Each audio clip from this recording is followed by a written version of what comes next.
So glad to have Gavin Thompson, the Vice Chair of Energy for Europe, Middle East, and Africa at Wood Mackenzie. Thank you so much for your time and thank you for being here. Pleasure. So, Wood Mackenzie has urged Nigeria to remove obstacles to production growth. What are the top reforms you believe Nigeria must implement to unlock upstream investment? And what are the likely short term versus long term impacts of those reforms? I think firstly, the government is doing a good job. So the industry reforms in the Petroleum Industry Act in 2021, subsequent improvements in 2024, 25 are starting to bear fruits, if you like, particularly around onshore and shallow water, non-associated gas, and some of the deep water development. So progress is already underway, but more can be done. Firstly, we'd like to see more licensing rounds, both for greenfield exploration and discovered resources. I think we can see more progress around building out gas pipeline infrastructure, midstream infrastructure, and access to that, and potentially some tweaks around gas pricing to incentivize upstream investment, as well as the continued efforts to develop NNPC as this fully commercial national oil company. So those are policy terms. Beyond that, as we look further forward, Nigeria has ambitions to increase production to 3 million barrels a day. It's currently less than 2, so there's more to be done. And as always, a lot of that is regulatory, it's fiscal, it's getting the terms right and remaining as competitive as possible. So really positive steps and just a little bit more to be done, we think, for the industry to sort of convalesce around the Nigerian upstream opportunity. And Namibia has emerged as one of Africa's exploration hotspots. How do you assess the transition from exploration to development, especially in relation to infrastructure, financing, and host government policy? Yeah, it is a hotspot, and we're going to be talking about it a lot this week. And I think the next 12 to 18 months are going to be really critical. And you make the right point. It's a transition from the big discoveries that have been made in the deep water to getting that production online.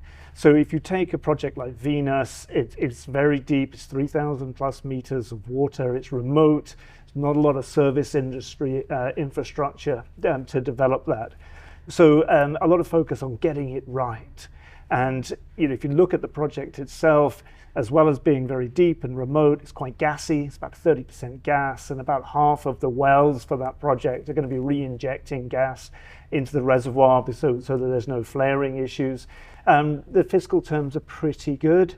I think, again, 1 or 2 tweaks can always be made just to accelerate investment, get the capital flowing, and get the revenue out of the project. I think there's still areas where operators would like to see some adjustments. On the ground in Namibia, everyone talks about local content, defining that into law. What does it mean? I think also we hear companies saying, look, we'd love to see a fiscal stabilization clause so that we can build with confidence. And that will come up again. And also, the gas law and gas planning, how does that fit into the longer term development? Initially, that gas is going to be re-injected, but it's money, right? It's got a real value. And so how does Namibia monetize to the maximum scale its natural resource, both oil and gas? And Woodmac's outlook forecasts that African upstream capital expenditure is stabilizing at about $40 billion annually, with gas and LNG-led developments being especially active. What risk could derail that forecast? And which countries or sub-regions are best positioned to attract that capex? Yeah, it's a great question because, when you look at fiscal terms around Africa, particularly sub-Saharan Africa, they're really designed for oil. And gas hasn't been fully addressed yet. So as I mentioned with other markets, maximizing the value of gas through the right fiscal terms, being globally competitive, because we're seeing strong future demand for gas, LNG and FLNG projects moving forwards, but really making sure that African countries remain globally competitive. Too often what we see is gas as a sort of secondary thought, and companies are sitting on a gas resource, but they're not monetizing it. So action to get that moving. Now, when we look at LNG, great demand story around the world, Problem is, it's an even stronger supply story around the world. We could see 5 US projects take a final investment decision this year and more to come. So there's a lot of supply coming into the market. African resource holders, they don't want to miss that opportunity. And so, tweaking the terms, getting the regulatory and the policy environments right to lock in that investment, we think is really key. Mentioned Nigeria is moving on that. Angola is doing something similar. Various other countries in West Africa again. But I think taking a step back, looking at the global LNG market and saying, we've got to be ultra competitive here. How do we achieve that? We get the best terms, the best policy, the best regulation, and we attract the best companies. The Republic of Congo is advancing its gas master plan, supported by Wood Mackenzie. What insights does this experience provide about the opportunities and the challenges that new gas players will face in Africa? And how might the lessons from Congo's approach inform other emerging producers seeking to monetize their resources and attract investment? Yeah, no, I think when you see a country in Africa or anywhere around the world making a gas discovery, and this is in markets where there's no gas infrastructure, no gas end use, what you typically see is a bit of a rush to say, let's monetize this resource. Let's get it into a pipeline or into a ship and see some revenue. That's fine, but it doesn't address the long-term need for planning and maximizing of the ultimate recoverable resource.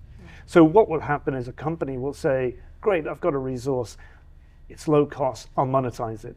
What governments need to do is say, also that's great, but let's think about the broader ecosystem here. Let's put in place the right policies and frameworks for the long term. Let's think about how we develop infrastructure that we might allow third parties to access in the future. Let's think about what end use sectors we want to build and develop, whether it's power or fertilizer or other industries. Maybe create a gas aggregator that would allow you to have pooled pricing for gas, for example.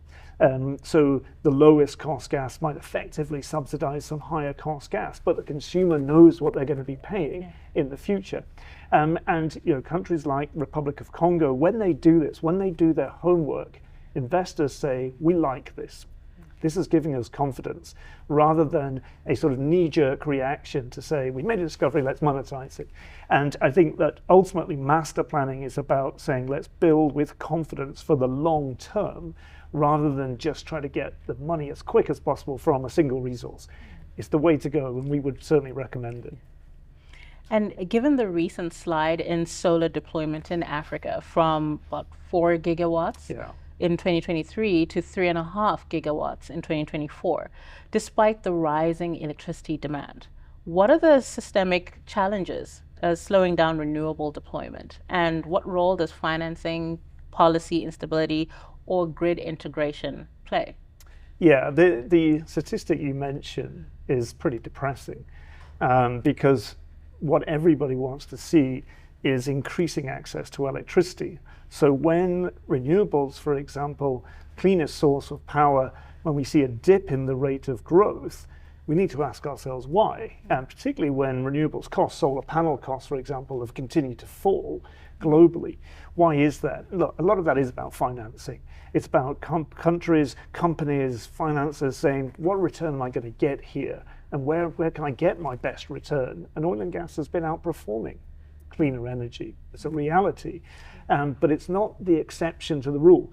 We can see markets where renewables are getting attractive offtake prices. We see the growth of micro and mini grids, which are really important to deliver electricity into communities without having to build out expensive transmission and distribution systems, which typically are pretty expensive and don't make exciting returns. Looking at multi-source financing, really pushing hard on the multilateral, saying we need more because we've got the technology, we've got the market, but we're being held up by a lack of available finance. So there's a lot to do. I don't want to see that growth number going down. It really needs to start increasing. Yeah. And just, my final question, we're here at African Energy Week. Wood Mackenzie is a silver partner. What does this partnership represent for Wood Mac, and how do you see AEW as a platform for sharing insights, engaging with stakeholders, and shaping the future of Africa's energy? It's a really important partnership for us. It's a great event. Everybody's here. That's really important. There's a positive mood. You talked about Wood Mac's number, 40 billion per year of investment. We think it can be higher with the right adjustments to policy and the right frameworks, and it should be higher because it will provide more access to energy for more people. What it means for us, I think, is being a part of the conversation. And that's everything from exploration through to production, through to gas markets and end use, and looking at energy holistically. Where are the opportunities? What's it going to take just to unlock small incremental changes that can make real impacts by unlocking more energy into the market? We talked about LNG and exports and oil exports. That's all great, but we want to get more energy into Africa, and to see the impact it will have, because the impact will be very quick and very real. Yeah. But thank you so much for your time, and thank you for being here. It's been my pleasure. Thank you.